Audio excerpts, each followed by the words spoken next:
World War as Easy Company of the 101st Airborne, known as the Band of Brothers. Their bloody fight across France and Germany was memorialized in an HBO special of the same name, and it turns out that one of the real Band of Brothers grew up right here in northern Minnesota. Dave Anderson puts us in touch with Frank Soboleski, a guy who is as sharp, opinionated, and tough as ever. Opinionated.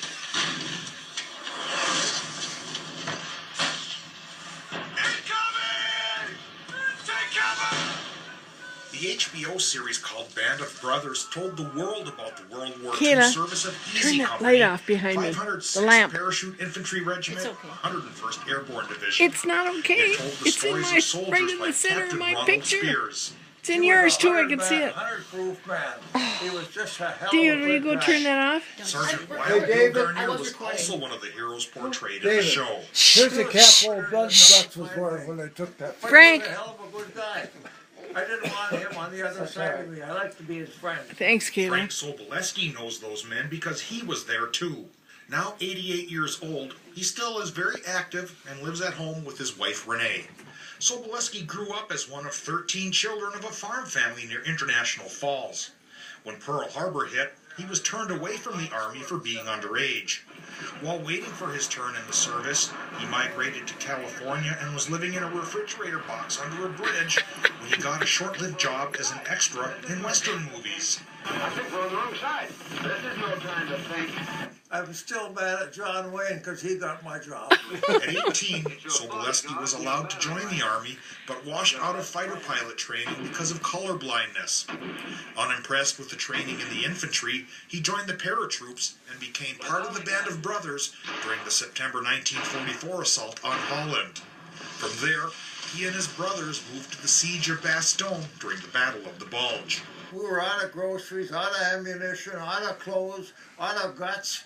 Soboleski didn't become one of the characters portrayed in the HBO film, but some of his exploits were shown. He was involved in the mission across a German river to take prisoners.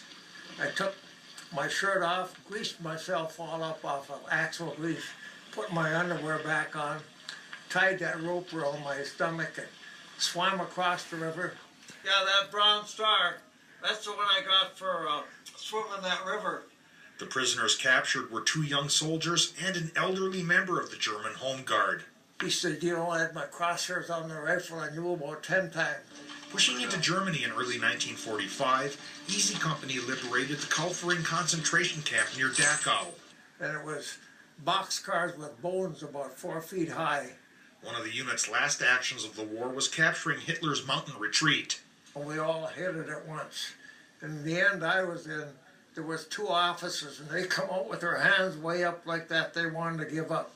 After the war, Frank Soboleski sometimes felt like giving up too. For years, he suffered from post-traumatic stress disorder.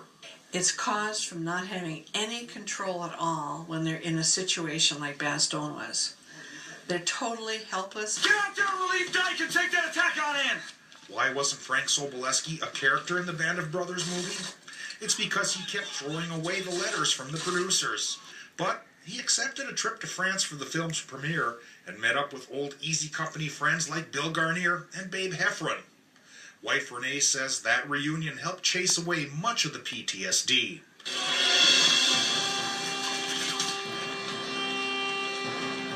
Now, there are only 18 of the Band of Brothers left alive. Were they the heroes the book and TV show make them out to be? Or was it all Hollywood hype? Bob Furman of the Bong Museum in Superior says they were indeed heroic, but then so was every other man and woman who put on a uniform in World War II. They were there when they were asked to go. And that, I think, is heroic in and of itself.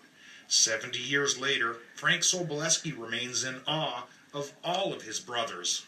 Well, they were fighters, or they wouldn't have been there. They went through all of it and proved themselves, and that's the kind of people you had. You could depend on them. In International Falls, Dave Anderson, KBJR6 and Range 11.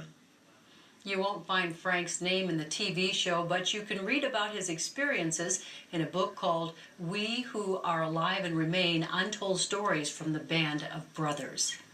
As we mentioned at the top of the show, one man is in the hospital after his car rolled over and burst into flames near a tower. As That's Nick it. Minock reports, this accident occurred